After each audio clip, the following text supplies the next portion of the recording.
ദൈവത്തിന് സ്തുതി. പ്രഭാതകിരണത്തിലേക്ക് സ്നേഹവന്ദനം.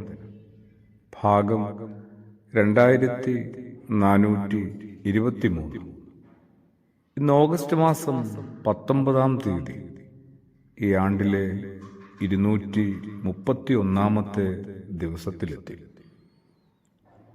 ആരെയും വിധിക്കരുത് എന്ന് യേശു പറഞ്ഞിരുന്നു.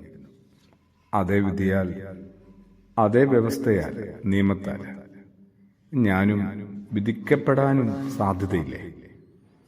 മാത്രമല്ല, വിധിക്കാനുള്ള ഒരു അധികാരമോ അവകാശമോ അത് ദൈവത്തിന് വിട്ടുകൊടുക്കുന്നതല്ലേ? ശരിക്കുമുള്ള ഉടമസ്ഥന്, സൃഷ്ടാവിന് വിട്ടുകൊടുക്കുന്നതല്ലേ ഉചിതം, വിവേകം? എന്തുമാത്രം മനുഷ്യരെയാണ് ഞാൻ നിരന്തരം ഇങ്ങനെ വിചാരം കൊണ്ടും വാക്കുകൾ കൊണ്ടും ഭാവന കൊണ്ടും വിധിച്ചുകൊണ്ടിരിക്കുന്നത്. ഈ കഥ കാര്യമാവുന്നുണ്ട് എൻ്റെയും ഒരുപക്ഷെ നിങ്ങളുടെയും ജീവിതത്തിൽ.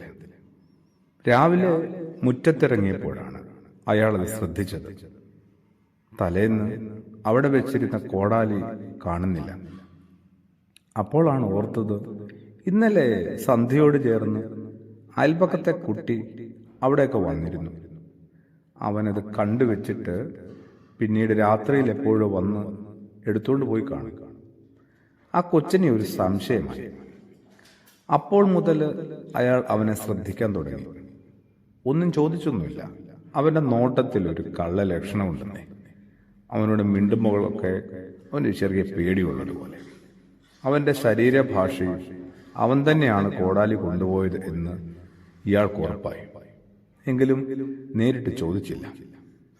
പിന്നീട് വീട്ടിലെ പൂന്തോട്ടത്തിൽ നിന്ന് കോടാലി അയാൾക്ക് തിരികെ കിട്ടി. അപ്പോഴാണ് അയാൾ ഓർത്തത്, ശരിയായിരുന്നു, താൻ ഒടുവിൽ ഈ പൂന്തോട്ടത്തിലാണ് ഈ കോടാലി കൊണ്ട് പടികൾ ചെയ്തത്.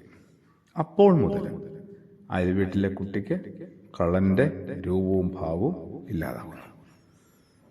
എൻ്റെ നിങ്ങളുടെയൊക്കെ വിചാരം കൊണ്ടും വാക്കുകൾ കൊണ്ടും നമ്മളുടെ പരിഗണന കൊണ്ടും അവഗണന കൊണ്ടുമൊക്കെ എത്ര ആളുകളാണ് ഏതെല്ലാം വിധത്തിൽ പരിക്കേൽക്കുന്നത്, ഒരുപക്ഷെ അവർ പോലും അറിയാതെ. യേശു എത്ര കൃത്യമായി, ഭംഗിയായി, സൗമ്യമായി പറഞ്ഞേ, വിധിക്കണ്ട. നന്മതിന്മകളെ വിവേചിക്കാനോ അതിന് വിധി പറയാനോ ഒക്കെ ദൈവമില്ലേ? കുറേയൊക്കെ നമ്മളുടെ പഴയകാലമൊക്കെ ഓർത്തെടുത്താൽ മതി. ആരാണ് ഇത്ര കൃത്യതയിൽ ജീവിച്ചത്? ആർക്കാണ് ഇടറാത്തത്? അപ്പം കുറെ കൂടി നമ്മൾ അനുഭാവത്തോടെ പരിഗണിക്കാത്തതിൻ്റെ കാരണം അവനവനെ നമ്മൾ ഓർക്കാതെ പോകുന്നു എന്നുള്ളതാണ്. യേശുവിൻ്റെ ആ ഒരു കാരുണ്യത്തെയും യേശുവിൻ്റെ അനുഭാവത്തെയും ഒക്കെ നമ്മൾ നമ്മുടെ പ്രായോഗിക ജീവിതത്തോടൊന്ന് ചേർത്ത് പിടിക്കണ്ടേ, പ്രാർത്ഥനയോടുകൂടി. ആമേൻ.